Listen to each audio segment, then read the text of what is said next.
It's one of the most requested operations at plastic surgery clinics today. It's called a labiaplasty, and it basically nips and tucks around the vagina. Well, our guest Anita has had it done, and she has very generously agreed to talk about it with us today. Anita, did you know that this was so popular? No, I had no idea. You had no idea? No.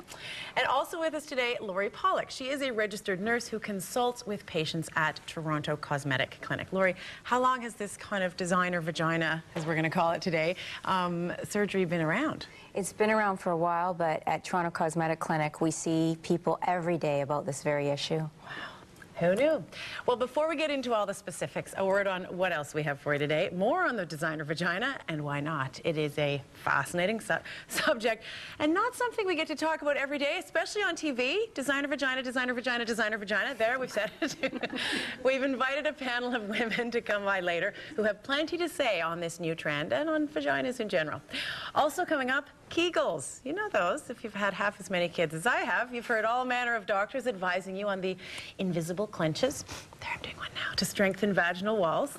But do they work? And later, our man in design, Andrew Pike, is here, and he's talking area rugs with typical Pike wisdom on how they can spruce things up.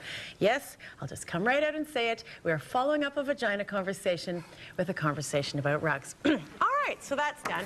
Okay, Lori, so what does a labiaplasty involve? Well, it's quite a simple procedure. We trim back the labia so that it sits very nicely inside the walls, and aesthetically it's better, and it also improves your sex life. It improves appearance in clothing. Sometimes it swells a lot, and it can be greatly uncomfortable as well. So is that, because that's kind of new information to me, the fact that different women have different shape and sized labia. Exactly.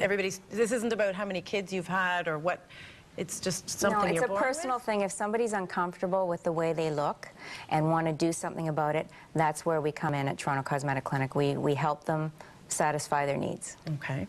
And then what other kinds of designer vagina surgery do you do? Well, we have the labiaplasty. We also have the vaginoplasty, and what that entails is a tightening around the vaginal walls. So you know, it improves your sexual pleasure during intercourse, and for both parties, both spouses. Because why? What happens when that gets loose? Well, you just don't feel the pleasure. Yeah, okay. Exactly. Okay. Exactly. All right, so Anita, tell us about what you had done.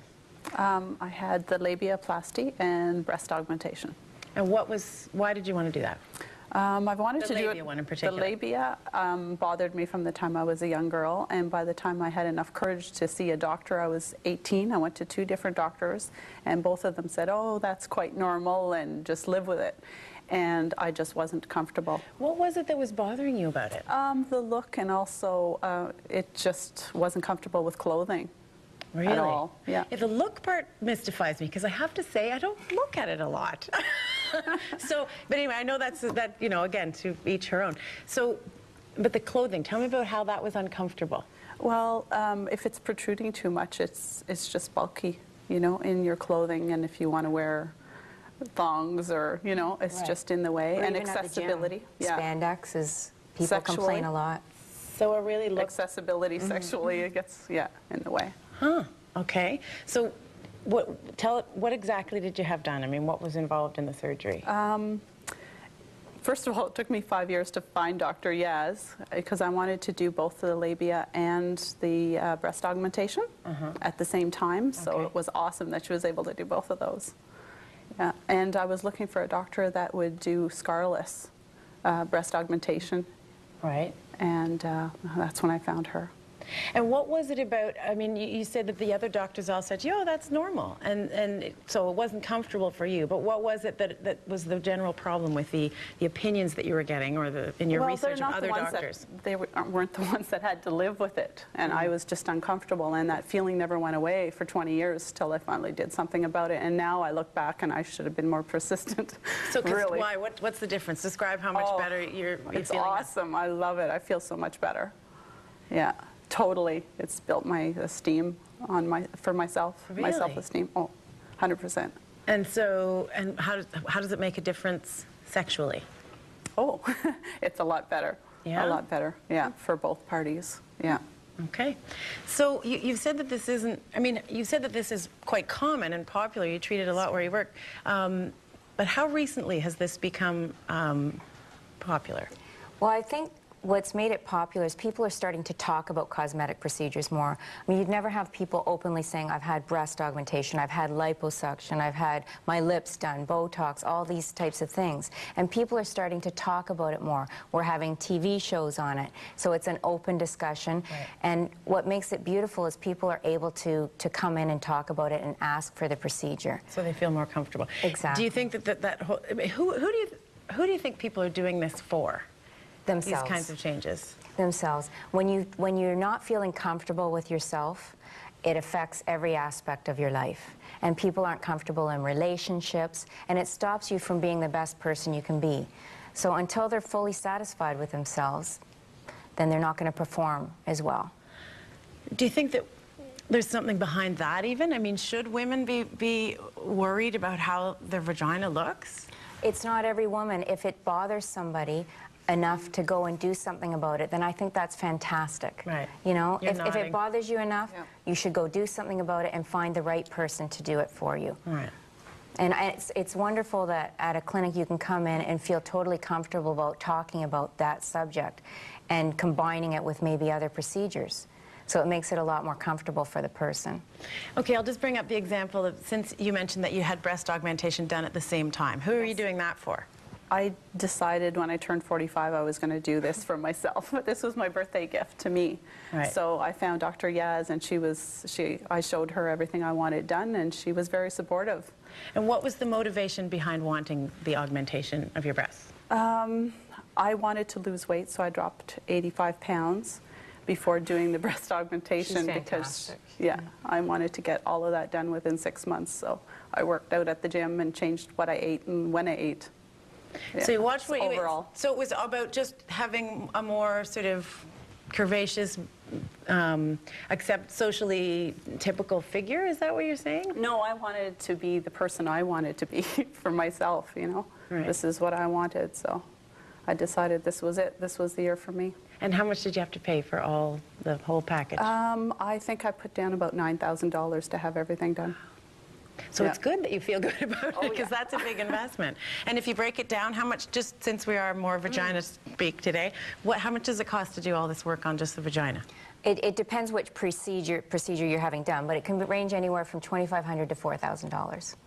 Okay. And if they combine it, then you can double it, like, because they can get a labiaplasty done at the same time as a vaginoplasty, at the same time as breast, at the same time as liposuction.